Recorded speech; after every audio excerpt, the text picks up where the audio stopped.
Olá, meus irmãos, minhas irmãs, boa noite. Quero saudar a todos na graça e na paz do nosso Senhor Jesus Cristo e dizer que é uma alegria estar aqui novamente. Gostaria agora de convidar você, iniciando esse culto dessa noite, a louvarmos a Deus. E a música escolhida foi Só em Jesus.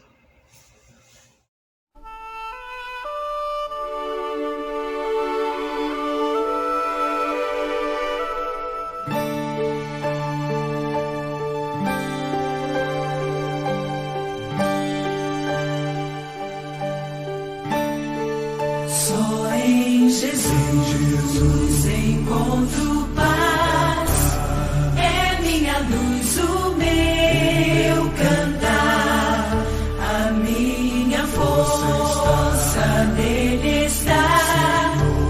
Na tempestade tenho paz, que grande amor, que grande paz, o meu temor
Ok, irmãos, eu gostaria de iniciar agora nossa devocional, e antes orar com os irmãos. Então feche seus olhos, vamos falar com Deus. Senhor, nós te agradecemos, ó Pai, por essa noite, pela oportunidade, ó Deus, de falarmos contigo, de lermos a tua palavra, ó Pai, de louvarmos ao Senhor.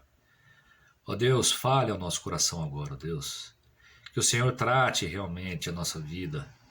Que o Senhor, ó Deus, nos dê a certeza de que a esperança da nossa vida está em Cristo Jesus, que Ele está vivo, Ele ressuscitou, ó Pai, e Ele virá para nos buscar. Ó Deus, fale agora aos nossos corações, que realmente a Tua palavra encontre guarida em nossos corações, ó Pai. Muito obrigado pela vida dos meus irmãos que estão nos acompanhando. Ó Deus, que a Tua palavra poderosamente realmente faça transbordar nos nossos corações a alegria de servirmos a um Deus tão maravilhoso como o Senhor. Um Deus que zela por cada um de nós. Obrigado, Pai, por mais esta oportunidade. E é no nome de Cristo Jesus que eu oro e agradeço. Amém. Irmãos, enfrentando a morte. Com certeza não é um tema que você gostaria de ouvir essa noite. Mas um tema tão necessário como qualquer outro. Principalmente em tempos como esses que nós estamos vivendo. Tempos onde talvez o assunto que mais está em pauta é justamente a morte. É o que nós temos ouvido todo dia, né? A quantidade aumentando, as incertezas, e isso com certeza mexe conosco. Eu gostaria de ler com vocês o texto de Romanos, capítulo 5, versículo 12. Gostaria que você acompanhasse essa leitura. Diz assim a palavra do Senhor. Portanto, da mesma forma como o pecado entrou no mundo por um homem, e pelo pecado a morte, assim também a morte veio a todos os homens, porque todos pecaram. Não importa, irmãos, o quanto você seja uma pessoa de fé, o quanto acredita em sua salvação, quando Jesus voltar. Eu tenho certeza de que em algum momento da sua vida, você já teve medo da morte. O mundo que conhecemos hoje está contaminado pelo pecado. Por isso pode parecer estranho o que eu vou dizer, mas você já deu graças a Deus porque um dia você vai morrer? Estranho, né? Ouvir isso. Mas, sinceramente, você já imaginou se isso não acontecesse? Já imaginou sermos obrigados a viver nessa terra cheia de injustiça, de maldades e sofrimentos por toda a eternidade? Mas apesar disso, só isso não é suficiente para você perder o medo da morte. Então, como você tem encarado ou como tem se preparado para enfrentar a morte? Provavelmente, como a maioria, você iria preferir não falar sobre esse assunto, sua própria morte. Mas acredite, um dia ela chegará e ignorá-la não a impedirá de acontecer. A probabilidade de alguém morrer ainda é de 100%. Portanto, o fim de toda a vida nessa terra é a morte. E contra isso, não há o que podemos fazer. Porém, nós não possuímos a tendência natural de encararmos muito bem, quer seja uma doença que pode nos levar à morte ou à própria morte. Ontem, eu e vários irmãos fomos vacinados contra a Covid-19. E a sensação que dá é de alívio. Até postamos fotos do cartão, porque isso nos sugere que estamos salvos, que vamos vencer a morte. Pelo menos é isso que eu sinto quando converso com algumas pessoas. É isso que eu sinto delas. Parece que vamos vencer a morte. Mas a realidade é que isso não vai acontecer. Mas alguns dizem assim: ai, graças a Deus estou vacinado. A realidade é que nós temos medo da morte. Nós temos medo de morrer. Nós temos dificuldade de encarar a realidade de que um dia isso vai acontecer. Nós não queremos deixar esse mundo. Parece que viver aqui é bom demais. E não importa o que aconteça, mas nós não queremos deixá-lo. Por exemplo, o não cristão, em sua maioria, vive somente para o aqui e agora. Ou seja, para ele, esta vida é tudo. Ele sonha com uma vida sem doenças, sem adversidades, até mesmo sem a morte. É fácil notarmos isso em funerais de pessoas não cristãs. O choro desesperador da perda, o inconformismo do luto, demonstram que eles não se preparam para esse momento. Suas vidas, portanto, consistem em buscar a felicidade e, se fosse possível, viveriam aqui para sempre. Por isso, reagem com raiva e até mesmo com amargura quando uma doença ou até mesmo a proximidade da morte interrompe essa busca por uma felicidade vã, que tantas vezes se esquiva e toma o seu caminho natural, ou seja, que um dia isso vai acabar. Pois é, mas será que esse sentimento é próprio somente dos não cristãos?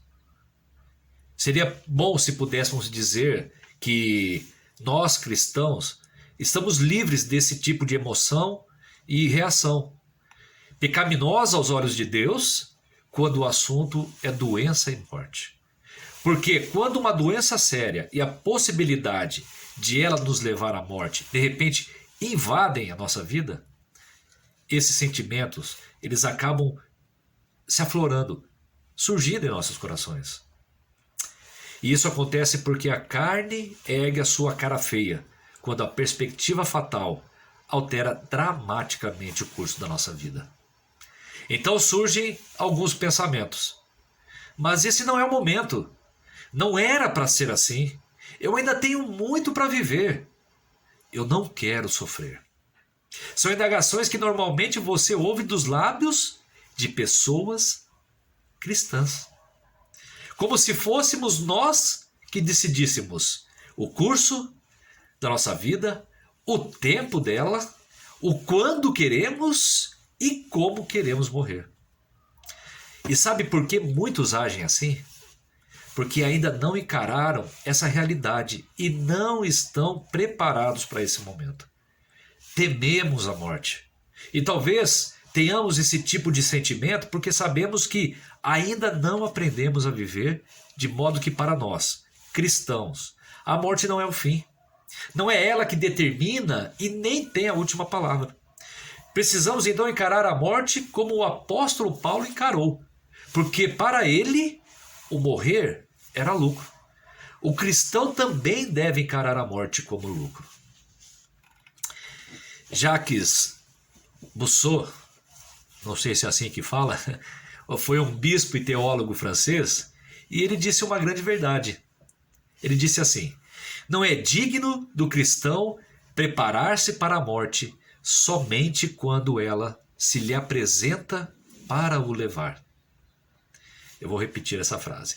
Não é digno do cristão preparar-se para a morte somente quando ela se lhe apresenta para o levar. O que eu entendo que ele quis dizer, irmãos, é que como cristãos precisamos encarar a realidade e estarmos preparados para este momento. Um momento que é inevitável em nossas vidas. Quando Moisés contemplou a brevidade da vida, ele orou a Deus e disse assim: ensina-nos a contar os nossos dias. Está lá no Salmo 90, versículo 12. Eu quero que você acompanhe agora o comentário desse texto segundo a Bíblia de Estudo Herança Reformada. E diz assim: a morte não é um acontecimento natural ao qual devamos nos resignar, mas um sinal da ira de Deus sobre a humanidade por causa do pecado. Embora não gostemos de pensar nisso, alcançamos muita sabedoria quando meditamos na brevidade da vida, na certeza da morte e na eternidade de Deus, que governa a vida e a morte. A realidade da morte elimina as nossas pretensões de orgulho e independência e nos lembra do poder absoluto de Deus sobre nós e de sua ira contra o pecado. A realidade da morte também nos move a encontrar um refúgio seguro em Deus, que é mais durável que a vida. Esse mundo perde seu charme quando o vemos como um lar temporário, mas Deus é eterno. Esse mundo perde essa é a grande sabedoria dada a nós no Evangelho, a saber, confiar no Senhor Jesus Cristo para a vida eterna. 2 Timóteo 3,15. E ele termina dizendo: ore para que Deus tenha misericórdia e perdoe seus pecados, dê a você alegria eterna e satisfação em seu amor, e trabalhe em você para que as suas obras tenham valor permanente. Ou seja, é bom pensarmos na morte. Melhor ainda é vivermos bem para que morramos bem. E parte do viver bem inclui o aprendermos que porque a morte para nós cristãos é lucro. Precisamos viver uma vida de piedade, uma vida de relacionamento e intimidade com Deus. Precisamos fazer aquilo que é a vontade do Senhor, obedecer aos seus mandamentos, à sua palavra e reconhecermos que Cristo é o nosso Senhor e Salvador, que Ele não é um caminho, mas o caminho, que Ele venceu a morte, ressuscitou, está vivo, e se Ele vive, nós também viveremos, ainda que morramos, porque não é a morte que tem a última palavra. Então, por que tememos a morte? Por que não a encaramos como lucro? E eu gostaria aqui de citar 5 pontos, 5 razões para crermos na morte como lucro, para nós cristãos. E essas 5 razões foi extraída do livro Uma Vida Voltada para Deus, de John Piper. A primeira razão, ele diz que no momento da morte, os crentes serão aperfeiçoados. Está lá em Hebreus, capítulo 12, versículos 22 a 23. Depois você pode procurar esse texto, ler, e confirmar isso. A segunda razão é que no momento da morte seremos libertos do sofrimento deste mundo. Está lá em Lucas 16, versículos 24 e 25. A terceira razão que ele dá é que no momento da morte ganharemos profundo descanso em nossa alma. Está lá em Apocalipse, capítulo 6, versículos 9 a 11. Ou seja, a nossa alma descansará em paz. Na morte, nós gozaremos do alívio, vitoriosos e gloriosos em Cristo Jesus. A quarta razão que ele dá é que no momento da morte, experimentaremos um profundo senso de estar em casa. 2 Coríntios, capítulo 5, versículos de 6 a 8. Ou seja, irmãos, habitaremos com Cristo na nossa verdadeira pátria, porque essa é passageira. Nós somos passageiros aqui. Nós habitaremos com Cristo no lar celestial. E a quinta razão é que no momento da morte estaremos com Cristo. Filipenses capítulo 1, versículos de 21 a 23. E esse sim eu gostaria de ler e que você acompanhasse a leitura dele.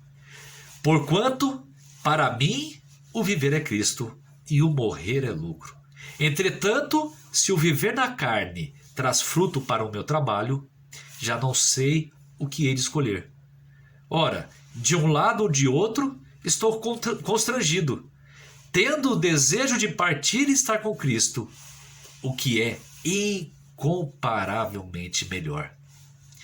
Quem não gostaria de viver na presença de Cristo? É evidente, irmãos, que somente a graça sustentadora de Deus pode nos capacitar a enfrentar alguma doença ou a própria morte. Então fica claro que sem Deus e sem a certeza daquilo que nos espera em Cristo, a promessa de uma vida eterna, de uma vida sem dor, sem sofrimento, sem doenças, nós não somos capazes de suportar a morte. Precisamos aprender a fazer uso das promessas de Deus quando provações sérias se tornam o nosso quinhão. Somente nos aproximando das preciosas promessas da aliança de Deus que seremos capazes de transcender nossas circunstâncias e confiar no nosso Pai Celestial, quando nada mais parece fazer sentido. Precisamos aprender a julgar a Deus por sua palavra e não pelos nossos sentimentos e circunstâncias que enfrentamos. Foi essa confiança inabalável que capacitou Paulo e Silas a cantarem louvores quando se encontravam em circunstâncias difíceis, abismais. O texto de Atos 16, do versículo 22 a 25, diz assim: levantou-se a multidão, unida contra eles, e os pretores, rasgando-lhes as vestes, mandaram açoitá-los com varas. E depois de lhes darem muitos açoites, os lançaram no cárcere, ordenando ao carcereiro que os guardasse com toda a segurança. Este, recebendo tal ordem, levou-os para o cárcere interior e lhes prendeu os pés no tronco. Por volta da meia-noite, Paulo e Silas oravam e cantavam louvores a Deus, e os demais companheiros da prisão escutavam.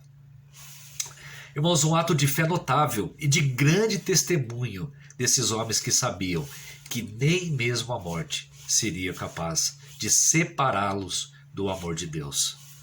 Cristo, quando veio aos seus discípulos durante aquela grande tempestade, ele queria justamente ensiná-los essa grande lição. Primeiro, ele acalmou o coração deles, falando, tratando com eles. Somente depois ele acalmou a tempestade. A intenção de Cristo era ensinar-lhes que, em meio às provações penosas, eles devem primeiro contemplar a palavra, não as circunstâncias da vida. Ou seja, meus irmãos e minhas irmãs, isso mostra que Cristo não nos livra da tempestade, mas ele nos livra no meio da tempestade. A Dona Ione, mãe do pastor Ricardo, outro dia postou um texto lá no grupo da Betel, e ele dizia assim: em muitos momentos da nossa vida somos submetidos a provas, como aquelas da época da escola. Estes testes não surgem para nos condenar, mas sim para nos aprovar. Às vezes, tudo vem de surpresa só para constatar nossa reação. Fugir da prova só vai adiar o teste. Então, encare cada problema da sua vida com a expectativa de crescer e finalmente ser aprovado por Deus, nosso maior professor. Deus, até mesmo por meio de doença e morte, opera tudo para o bem espiritual daqueles que o amam, conformando-os à imagem de seu Filho, como diz a palavra lá no texto de Romanos, capítulo 8, versículos 28 e 29. Acompanhe a leitura. Sabemos que todas as coisas cooperam para o bem daqueles que amam a Deus, daqueles que são chamados segundo o seu propósito. Porquanto aos que de antemão conheceu, também os predestinou para serem conforme a imagem de seu Filho. Vemos aqui, irmãos, que o ápice da certeza, da completa concessão de todos os benefícios da salvação aos crentes é alcançado agora com a consideração de que Deus não apenas governa todas as coisas, mas que Ele o faz no melhor interesse deles. Max Lucado disse assim: no plano de Deus, toda a vida é longa o suficiente e toda a morte acontece no tempo certo. Ainda que eu e você possamos desejar uma vida mais longa, Deus sabe o que é melhor. A vida eterna que Jesus dá é a vida como ela foi feita para ser. Livre do mal, da tristeza e da dor, e rica em alegria e paz. O salário natural e merecido da vida humana traz sofrimento e morte. Mas a misericórdia e a graça de Deus trazem as promessas de vida eterna e maravilhosa com Cristo. John Piper, se referindo a Martinho Lutero, ele disse a seguinte frase: Martinho Lutero disse que há 3 regras para se entender as Escrituras: orar, meditar e passar por provações. As provações, ele disse, são extremamente valiosas.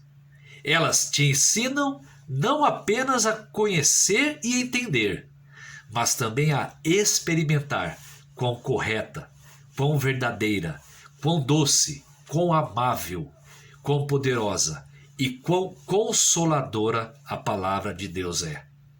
Ela é sabedoria suprema.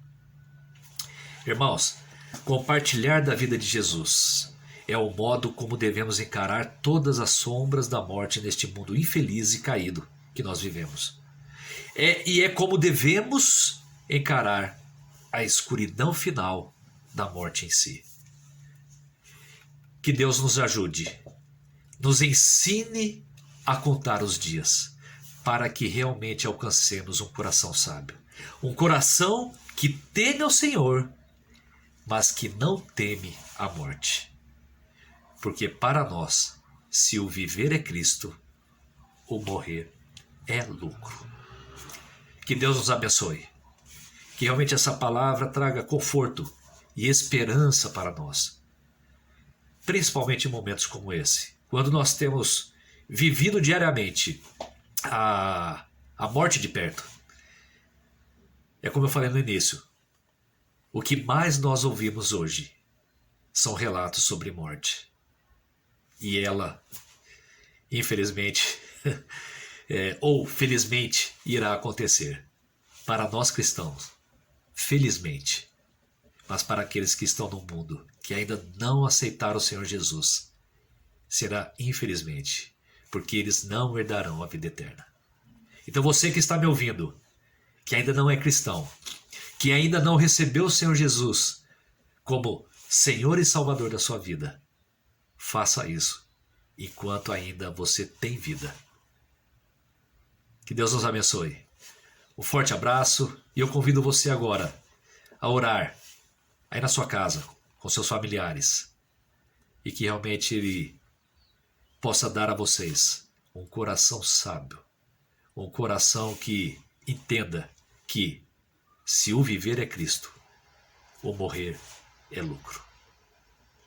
Um forte abraço, irmãos, que Deus abençoe e até a próxima.